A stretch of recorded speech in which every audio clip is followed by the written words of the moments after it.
So, ka-Bible, payo para sa mga magulang. So, darating na naman po yung kuwanan ng card. Ayan.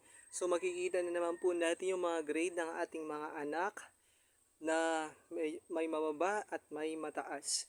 So, ang payo ko lang po sa mga magulang na sana ay wag po natin silang pagalitan or paluin dahil nakakuha lang sila ng mababang grade.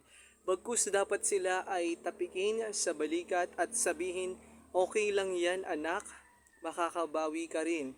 Ganun po sana upang ang mga bata ay ma-encourage na lalo pa pong galingan, hindi po makukuha sa palo o sa galit. Sana ay may nakuha po kayong kahit papaanong lesson.